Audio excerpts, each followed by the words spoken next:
in which says the greatest trick the devil ever played on mankind was convincing mankind that he didn't exist.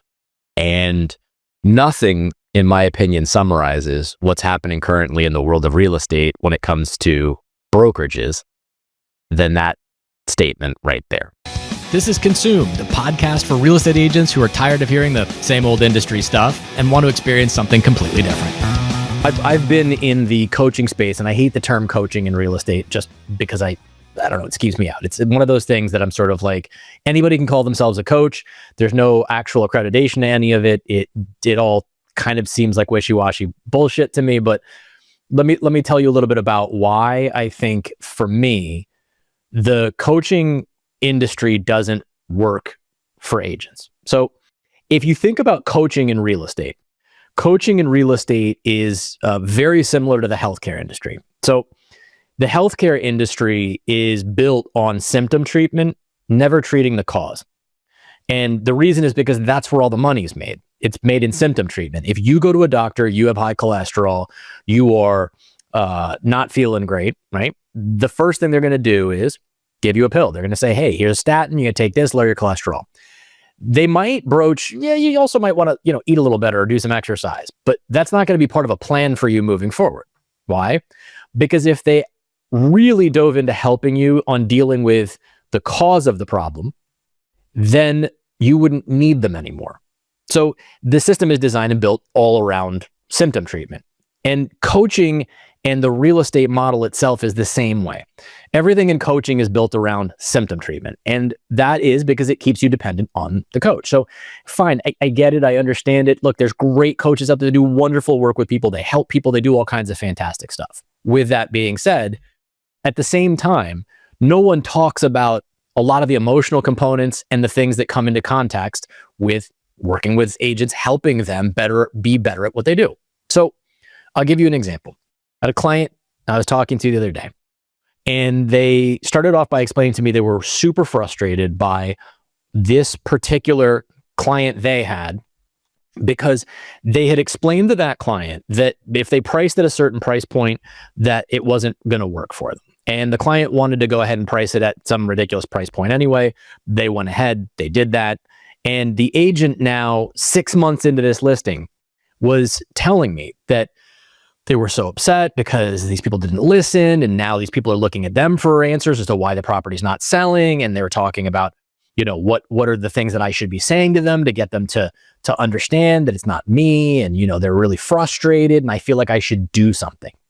Right. And I keep hearing this. I feel like I should do something. And I'm thinking, okay, you should do what though? Right. Because the part that you had any chance to do happened already. That window was gone 6 months ago. So as I started to explain to my client what was happening for their client, I watched this sense of relief slowly begin to wash over the person I was talking to. And as much as it pained me to say what I was saying to them, which I'm going to explain here in a second, it also made me realize that so many of the people that I work with, and I think people in the coaching industry work with, so many people misunderstand what their job and what the role is. We get so over-indexed and so over-invested in the job itself that we don't do a great job at stepping backwards. And that's why having someone to talk to, having a coach, having someone to have a 30,000-foot perspective is beneficial. But with that being said, what you do with that information is important. So here's what I explained. The single biggest mistake that I see agents make in the world today in working with consumers is that we don't set expectations up front. One of the best behavioral psychologists in the world is Cesar Millan. And people always say, Lance, Cesar Millan is a dog trainer. He's not a behavioral psychologist. And I beg to differ, because whenever they interview Cesar Millan, they always say, well, Cesar Millan, you're the best dog trainer in the world. And he always stops people. And he's like, I'm not a dog trainer. And they're like, yes, you are though. You're a dog trainer. That's what you do. You train dogs. And he's like, no, I don't. He said, I train people. You see, dogs have hundreds of thousands of years baked in their DNA on how they act and behave. It's people that mess up the dog.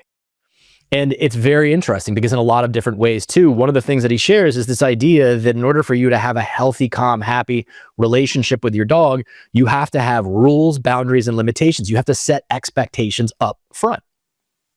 And so what this led me into understanding is, well, what is the cause? So if most coaching these days is focused on symptom treatment, which is what is the perfect fix? Let's talk about it like this. Coaches are going to listen to that client. They're going to hear that client say to them, here's the problem, here's the situation, what do I do? And they're going to focus on, well, okay, so here's what you need to explain to them. And they're going to give them the script. They're going to give them the playbook, the perfect thing to say, right? Well, we're going to have to start a remarketing campaign for you now because of X, Y, and Z. Or, you know what, you should do a weekly touch base with a digital thing that shows how many clicks they've had on. And that's fine, but that's not addressing the problem. The problem is how the agent feels. And how the agent feels starts with, what was the cause? The cause was we didn't set an expectation up front, and we didn't really help the client understand very quickly that there's freedom of choice. There are choices that that person is going to make. There are things that they are going to do that are beneficial, and there are things that they are going to do that might be harmful in the long run. But we didn't actually set that. What we did was we tried our best to convince them of something. That is a problem. And the problem is because it sets up an us versus them dynamic. So when you look in real estate, when most tension comes into the relationship between the agent and the client, it's because of the fact that there's tension. That tension is surmounted into the client is at the third most stressful time of their life, right behind death and job loss, with the single largest financial asset they have. And the agent has spent most of their time from the first meeting trying to convince this person that they are good at what they do and they're trying to show their value, right? So why am I doing little bunny ears with around the word value? Well, because value in real estate is bullshit. It has been for years.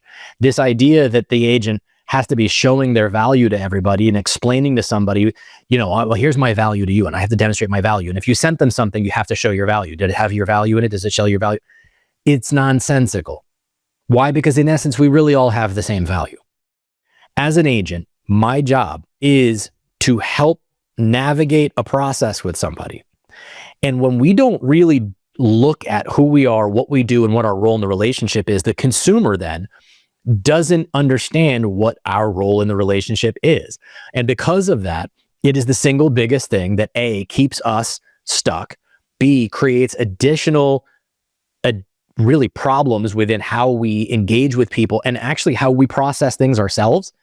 And worst of all, it really continues to perpetuate and foster this notion of what our real estate agent is, because that's where consumers have already gotten off on the wrong foot. The feedback that consumers have, this like raw, unfiltered feedback that consumers have, is pretty much the opposite of what every coach, I know your coaching is different, but what most coaches are saying is like, just do more marketing, just do this, blah, blah, blah. Right. It's like, more marketing for what? Like, everyone is saturated with marketing. I love Instagram for like dog videos and pictures of my friends and their kids. It has been ruined for me by marketing. Like, I have to mute every single real estate agent I know, which is a lot, because they don't know how to market. It's just throwing like new listing, new listing, new listing. It's like, I don't care.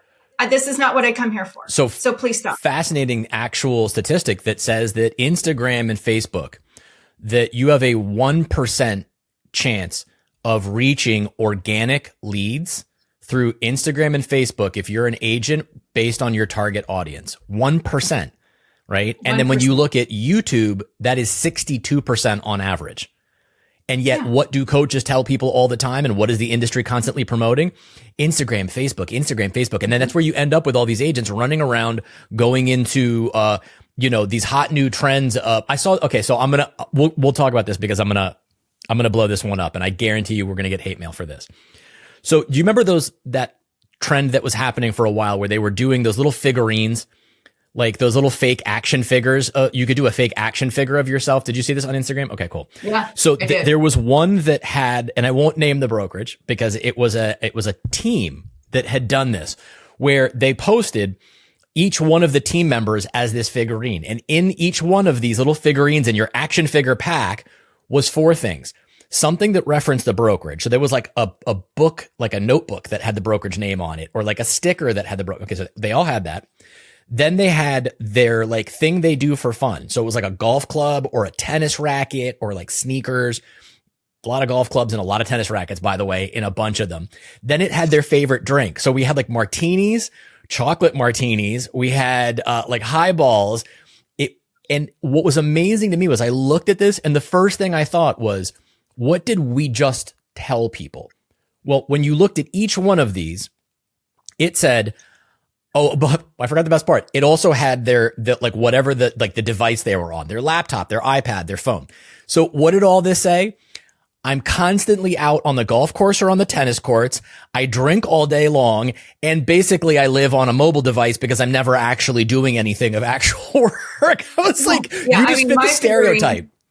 Yeah. My figurine, I mean, I would hope that they would put the baking part instead of the competitive shooting part. Cause I feel like that would really change the vibe of my figurine. Just going to say that, like, hi, I'm going to bake you a cake with that in it. But no, I feel like that would change the vibe of my figurine and maybe people wouldn't really like it. But yeah, it's like, I care kind of what you do outside of work. Like if I enjoy golfing, then maybe I would enjoy golfing with you and talking with you. But it's like, if that's what you're putting front and center, that I like to have some cocktails and I like to hit the golf course, how much time does that leave for working other than, on my, like sitting in the golf cart on my fourth, whatever scotch and soda. I don't know what people drink out. I don't know if people drink out there. Maybe they're just having like 17 beers. Running around.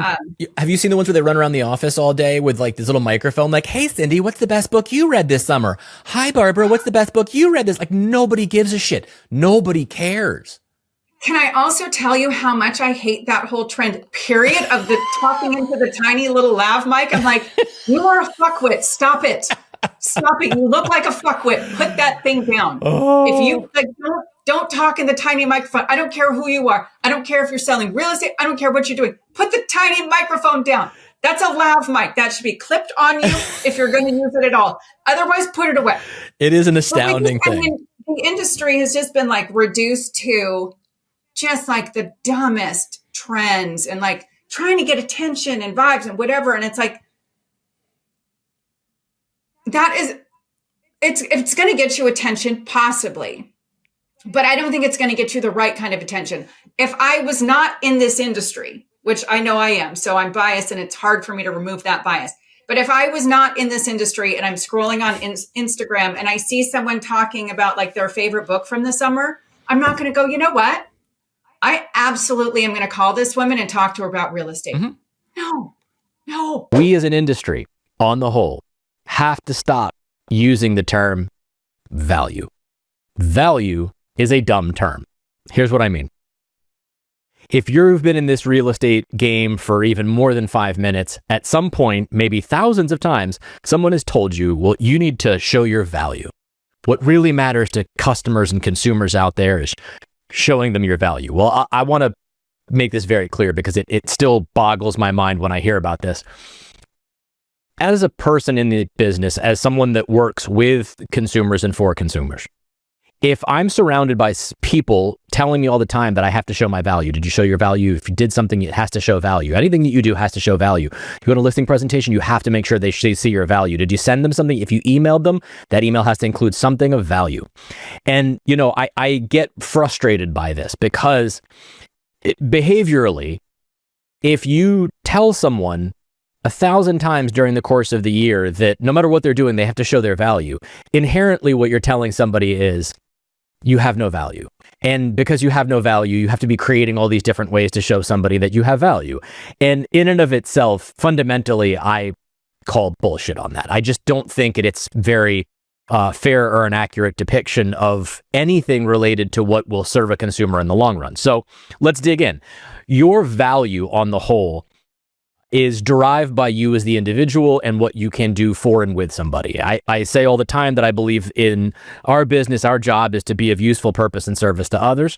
We are in a service business, and this notion that we are in sales is also complete BS. We're not in sales. I can prove it every time. Houses don't require sales professionals. They don't. And here's why. If you take a house, you put it on the market, and you put the price really low, what's going to happen to it? It's going to sell. So we're not in sales. It's not our job to sell the home.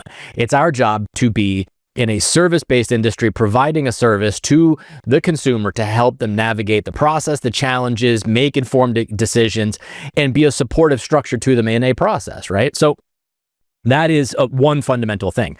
So what happens from the industry perspective is that the industry makes all of its money, for the most part, by getting agents to believe that they need to understand the next great thing that they need to know in order to continue to remain relevant and be successful. And a lot of that is derived by explaining to people, here are the different ways that you show your value.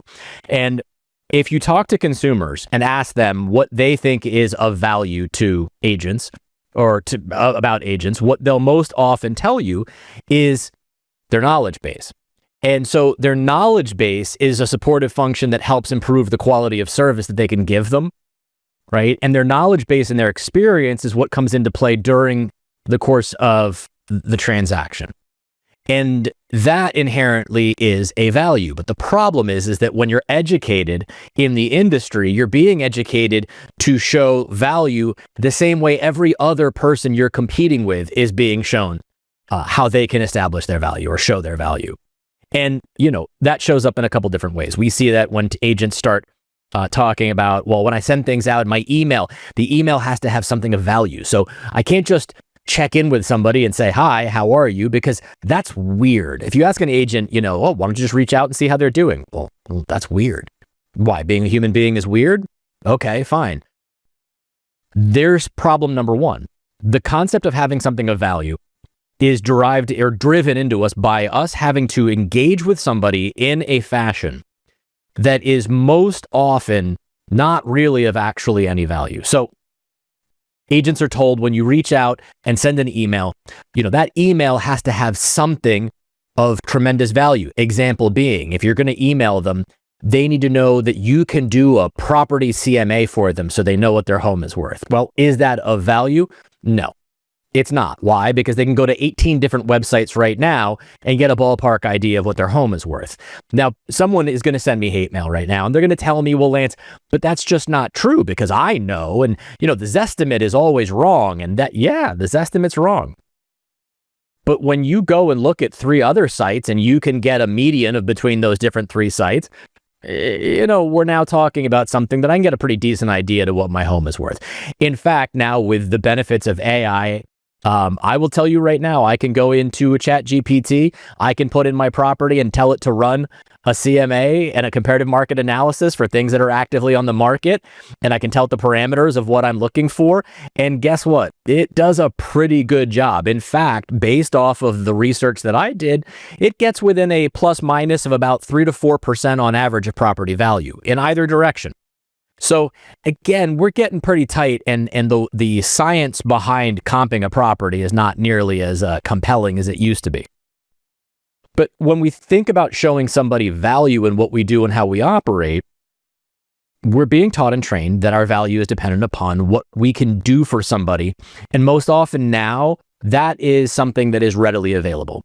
So I want to encourage you to think of it differently. I say that agents need to begin to show differentiation, not value. Why? We really all have the same value. At the end of the day, fundamentally, we kind of all have the same value. And, it's similar to when I talk to consumers and I say, well, are you interviewing agents because you're thinking about selling your home? Yes, I'm interviewing agents. And I say, well, did they discuss their marketing? Oh, yes. And how much time? Oh, they spent a ton of time discussing their marketing. All kinds of time in their marketing. And, it's interesting to me because when you dig in with a consumer and talk about that, what you'll typically find is there's a lot of time spent explaining the value and importance of that agent's marketing. And the reality of it is that's not a value proposition. It's just not. It's something that agents believe they need to explain because it shows their value. But the truth of the matter is, all I got to do is ask the consumer, well, you're thinking of buying another property. Where did you go to look for property? And what do I most often hear? Homes.com, Zillow, Trulia, one of the online portals. And I look at them and go, okay, well, my marketing presentation's done. It is, because at the end of the day, that's where the marketing is. That's where most people are finding your property, right? And so again, the game now isn't, oh, I can have you in the Beijing Times. I can, get the international buyer presence for you. That's not a real thing anymore. It's mostly now what I can do for you as the consumer that's going to help create points of differentiation so that you see that what I do and how I work with you is different than what you've experienced or what you thought of.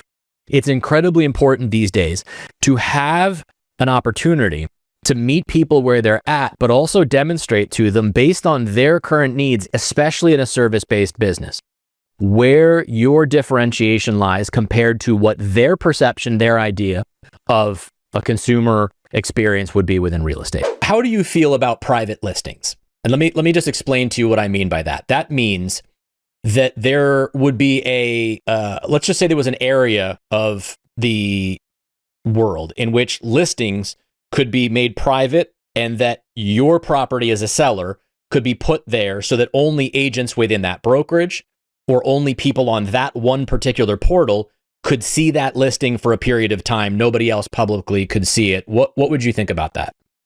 Yeah, I think it's an interesting point. I think it differs whether you're a buyer or a seller, in my opinion. If I'm a seller, that might be something that I would be open to, because if there is some quick wins or good fit on the buying side for me as the seller, where we're keeping it kind of private and curated, I like that. But as a buyer, I think that I don't know how that would drive any value for me specifically, unless, I guess, and now that I'm saying that, unless I am the buyer and I have exclusive access to a property that I love, I guess would be the positive from a buying perspective. I think the hard part there becomes, how would you even know that was available? So let's go back to the seller side, because this is a big debate in real estate currently. On the seller side, yes, you would have the option for privatized. Do you think, though, that if you were trying to get the highest and best price for your property, do you feel that keeping it in a private area would get that for you? No, I don't. On paper, I don't. I think it would have to be very situational and subjective. Hey, I have a very quick timeline that I need to meet here. Price isn't the most important thing to me. Maybe as a seller, because I know some people feel very strongly about actually the worth or the culture, or who is actually going to be buying my house from a personal perspective is important to people. But purely on price, absolutely not. It doesn't seem like that would be the way to get the highest price for your property. Okay. Thank you, because I think that's gonna the whole bunch of people listening right now in their cars just drove off the road.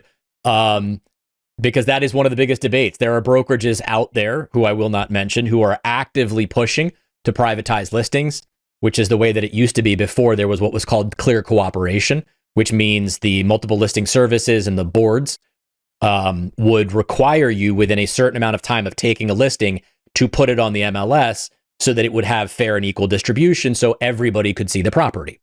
Okay. Brokerages now, one brokerage in particular is working diligently to privatize and create a private network, in essence, so that properties are then only seen by one brokerage or one portal, right, for a period of time before they would then go out to the public market. And the argument has always been made on their side that is because consumers should have the right to privatize a listing if they wanted to, and you can't tell a consumer what they can and can't do with their property. Sure, to be clear, you've always been able to privatize your listing. That's always been an option for you. So it's not something new. What I think the debate is, though, is that really is being done to benefit the brokerage and their financial investment to increase their transactions, right? Their transaction volume amongst themselves and drive more leads into their system. So is it in the best interest of consumers? I mean, you tell me, you're a consumer. Does that sound like it is in the best interest of a consumer?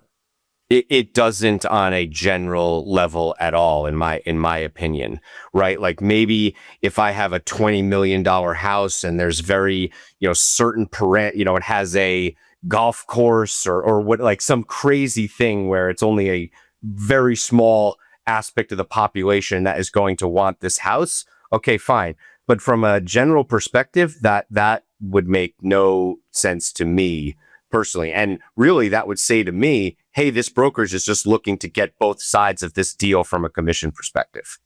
And just to be clear, also, nobody until you just said it didn't know that you weren't selling a $20 million property on a golf course. You didn't have to give that away, by the way, right up front. But so slightly less. It's funny when you talk about partnership. Like, yes, I appreciate that idea of partnership, but also I am somebody who in my life has been paid for my expertise. And I also want somebody that I can pay for their expertise, right? Like, Yep. I know, okay, you have something that you're bringing to the table that I don't have, and I'm Right. trusting you with that. Yep. So I'm looking for a partner in the sense of you're listening and hearing me, but also I want you to give me advice. I want you to be able to tell me what you think is best here, So we talked about commission in that sense. And, to be perfectly frank with you, I don't mind saying I ended up paying the 6%, but the fact that I had the ability to control that and determine that Yep. meant a lot to me. So at any point though, and again, this is not good, bad. It's not, we're not doing the Game of Thrones, like shame, on anybody. But at any point did the agent explain to you the separation between compensation, meaning like my fee is X and you can do whatever you want to do on the other side is completely up to you, in a way that helped you better understand something that we talk a lot about, which is there is no real combined number. Yeah. Okay. Yeah, the second agent did, right? We talked They a did. lot about that. Okay. And there was a lot of space for me to ask questions and kind of discuss like, okay, I'm okay with your set amount, but then what does this look like? And having the room to say, well, when you go into the negotiation with the potential buyer, like you can say, well, I'm gonna, offer 2% of the commission and XYZ, or, it's part of the total package that you're negotiating. And so we talked about that in that Okay. context. Good, because again, I think it's important for people to understand that in the world of real estate today, consumers have the right. All compensation is negotiable, but particularly all buyer agent compensation is fully negotiable up to the point of an accepted offer. Yeah. And that's, again, there are so many agents out there still practicing real estate today who are, using terms like typical, customary, usual, everybody here does X, we're going to expect this, or, it's part of steering. If you don't offer this, they're not going to show your home. Or if you don't offer X, then, it's not, you're going to get less view. It's just, and it's not true, but it's, again, to no fault of the agents, they've been indoctrinated in that for so many years now based on horrible practices by the industry on the whole, but that's what they come out with. So, good to know. Okay. So we have this experience, you get it, person comes. I don't necessarily want to go into too much detail because all home sales have their own sort of caveats of like things that go on. But was there any sort of like one thing that stood out to you in the home sale process once you listed it that you're like, oh man, if I would have had it to do over again, I would have done X differently? On the selling side of things. On the selling side. Yeah, just the selling side. Yeah. I guess two things immediately come to mind. One, I'm glad that I went with the agent that I did go with, because what I didn't mention is that while that was a referral, I got 2 other referrals that I spoke with too. Okay. After I decided not to go with the first guy. Mm-hmm. So I ultimately spoke with 4 agents total, right? Which is great, by the way. I mean, it was a lot of work, but it happened. Yep. But all of the other 3 agents were suggesting kind of a price range that felt a little low, but were telling me like, oh, this is general for the. We ended up selling my house for more than any of them wanted me to initially list it at. Which is great. Which is great, right? Mm-hmm. There were a lot of concessions and things, but that's fine. But ultimately, I was like, okay, if I had just gone with the first person and not done some due diligence in terms of exploring this a bit, I would have gotten a lot less for my house, right? So I think that was one big piece that like stood out to me was I'm glad that I listened to some of my family and friends and leaned into that exploring. The other thing that I think stands out to me, how do I say this? I think there were some easy things that I could have done before listing it that would have helped make it move a little bit faster than it ultimately did, and that I ultimately ended up doing. Like cosmetic things to the property?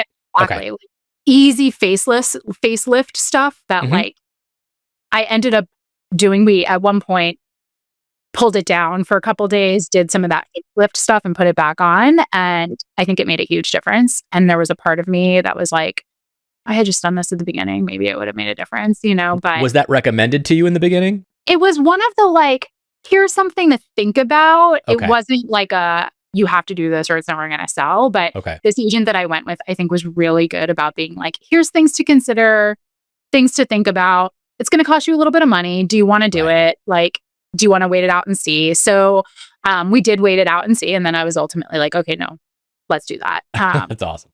So yeah. So I think just considering some of those pieces that, if I had thought about doing earlier, I mean, my home was on the market for about 3 months, which from what I understand in that particular demographic market, like wasn't bad. Right. But I'm sure it felt like an eternity to you. Felt like an eternity. Because if I'm not mistaken, you moved. I was going to say, yeah, because I moved. So like, there's this whole sense of like, I am over 2,000 miles away from this place. Like, I'm trusting other people to keep an eye on it. But at the end of the day, I'm liable for anything that happens on that property this entire time period, right? It definitely felt like an eternity. I mean, yes, I want you to be a real human being, but I also want to know that real estate is your focus. Like I want to know if you're marketing yourself as an agent, tell me what you know about your market. Tell me what you know about like the overall days on, like what is the average days on market? What are the stats? How fast are homes moving in whatever zip code I'm looking at or I'm living in? Like, what is it that I, as either a buyer or seller, need to know so I can best position myself with that information? Like, if I'm looking in a super hot zip code, I'll just use the one I live in. I live in Las Vegas, 89102, some really cool neighborhoods here. Like if I want to buy a different house here, I want to know how competitive it is. I want to know what's on the market, what they think is coming on the market, how fast they think things are going to move. Or if I want to sell my house, I want to know like how fast is it going to go? I want to know how many offers are coming in, like in that market. And not just all of Las Vegas, like all of Las Vegas is completely different. So that's irrelevant to me. Like I want stuff that is super relevant in that market, like in that zip code, in that school district, whatever it is. But it's like someone saying the Las Vegas Valley, which has 2.5 million people like that and such wildly different housing stock. That's not helpful to me. I have a tip that I give agents all the time, which is when it comes to your marketing, the easiest way to think about it is if they can Google it, don't send it. Yeah. Because I don't need you to give me information that I can already find for myself. What I need is your experience. What I need is information that you have that is not readily available to me on that side, right? Those different types of pieces of things that I'm not going to be able to find or even understand. Because I think that is a huge differentiation point that develops and builds trust with people based off of, I don't really have the ability to understand that nuanced element of something when it comes to that. I care about consumers. I care about agents, great agents, really good agents who have dedicated their lives to working with people and helping them in an incredibly important and vital part of their lives. And those two groups need to better work together to have both of their needs met successfully without any external influence, fear of reprisal, or anything.